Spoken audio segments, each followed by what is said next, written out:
Kwarai, yan Najeriya ta ƙare mana. Gara ni da ka mutum kafin sauran ƙasashe su fara yi da mu. Fulera! Yanzu a ce cikin gidan nan a sha nama wannan ƙwaya ɗaya tsinaniya da zaka kunna ta gagare ka? Fulera! Kai jama'a wani irin bala'i ne. Ka zo ki fito ki je ki siyo min a sha ne wallahi yau sai na babbake katin zaben nan. Dama manya sun gaya mana muka ƙi ji. Wannan wani irin bala'i ne. Ai na yi da na sanin wannan zaben da ne a rayuwata saboda ban ga abin da wannan gwamnati ta tsina na mana ba. Haba, ina dalili. Ya na ji ne sai zuba kike, sai babatu kike ce kadai. Dole ne in yi babatu saboda dama ni ina zama na haka lokacin zaben nan kana kallon halin da kasar na take ciki na fargaba amma ka tsaya ka inda na in kace kai lalle sai mun fita mun je filin zabe. Wallahi haka kai. Yanzu gashi nan mun je mun sadaukar da rayuwar mu mun zabe shi gashi nan babu abin da ya tsina mana ko a sha yau a cikin gidan nan babu. Ka san Allah yau sai na kone katin zaben nan. Saboda me? To me amfanin shi? Wallahi haka kai. To amma duk wannan abun ba haka za a yi ba. Kada ki kona katin zaben ki. Kada ki kona. To me zan yi da shi? Adana shi canjin shekara za mu yi. Kamar ya? To, dama ai annabi ya ga mana ba za a yi maciji ya sari mumini so biyu a rami daya.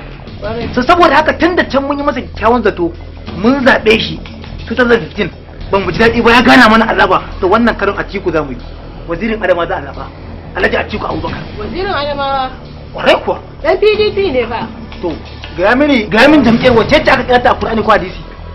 Hato ba jam'iyya ba addini bace mutum za a yi. Saboda haka mu ka wannan karan Atiku za mu yi tsotsar. Yawwa, saboda haka babu ruwan mu da wani ba shine wazirin Adamawa wannan jigon talakawa. To ashe kin gane kuma? Mai taimakon mata da marayu. Kuma kika bani nake shan wahala nake miki bayani? Atiku garkon matasa, garkon dattijai, gatan Najeriya. Kuma kake mata Atiku dan ba talaka bane. Balle kike nan kun saci kudin al'umma. Kuma tunda kike jin rediyo kin taba jin sunansa a cikin wanda ake zabe su da cin hanci da rashawa? Sai dai in ji taimakon da yake dawainiya da mata da talakawa da marasa ƙarfi. To kin gani sannan kuma kake manta mutum nawa kike ji a cikin kika mutum babban mutum kika a cikin yaran Atiku ne. Babban mutum a cikin yaran Atiku ne. To shi wannan shugaban gamin yaran sa a cikin manyan nan waye gina? Saboda haka wannan karin ba za mu koma ba. Yawwa ba yadda za a yi maciji ya sari mumini sau biyu a rami daya. Saboda haka tunda wancan karan mun yi wannan karan ba za mu koma ba. Wannan karan yadda muka kyautata a can baya to wannan karan ma muna wasu kyautata a cikin Abubakar shi za mu yi. Kuma fa ka zo kai ma da wasu ba. To abin da ya kamata zan koya sai. Yau ki adana shi. Mu rufa ma kan mu asiri mu zaba ma kan mu shugaba nan. Wannan zaben tumun da muka yi nayi da na. Ga dan kasuwa wanda san sirrin kasuwa yi da dama. Kawai an garkame boda shinkafa wannan kar sai mun canza wa alaikum salam. Ma na bibi bala kai na bibi aka kai da katin zaben ka a masallaci. Aiko daman yanzu zamu zo cikiya wajen kamala. Ta aiko katin na nan. To alhamdulillah. Katin na nan. Amma mun ji dadi sosai wallahi. Frera Na'am abba. an duba dan bayan ina karbin filan nan. Dan daga shi akwai katin zabe dauko da Allah ki kamin. Ga masu shi. Alhamdulillah. A rinka kiyayewa. Farin ciki. Har katin zabe yadda ka san kudi haka nake killace nawa. Shi yasa na sa shi a kasar filo. Mabarki nake ai an rantsar da ce kuma. Gaskiya ne. Ai abun ai. Kaga nata nan. Ba sai ka rika ka gashi nan. Abba gashi. Yawwa to gashi. Ko kuma kawo. Ba zan baka ba sai ka ga min wa za ka zaɓa a shekara ta 2019. Wazirin Adama Atiku Abubakar. Ai dan hannu ne shi. Allahu akbar da kayanka. Ba za ka ba.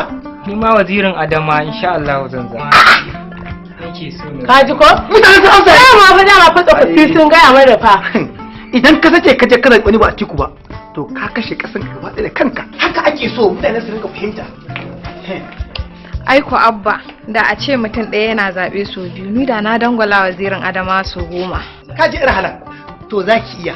Abba ta yaya? Ki je ki ribo ta kawayenki. Ki gaya musu waye Atiku Abubakar su ba shi kuriya. Shikenan. Ke kadai ki da 100 ma. Ai na kawo ma fin 1000 abba. Can ba sun ce 1 to 10 ba to nan 1 to 10,000 ne. Ke kadai ki je ki ta gaya kawayenki. yawa ki tiga kawanki wai Atiku Abubakar kai kowa fa ya amsa a kowa kuma kowa ya gane cewa Atiku ne gaskiya ai wannan shine yancin mu wannan ya bindiga ya bindiga bala'i dalilin da yasa naji bakin cikin faduwa abin nan ai zan ga wani wai dan adawa yana binka da makami da kyale shi wannan shine babban makamin ka duk mutumin da bashi da wannan ma kar kai hira siyasa da shi alhamdulillah in da bashi da katin zabe to shashasha ne ba Ba ɗan ƙasa na gari. kar kai hira zabe da shi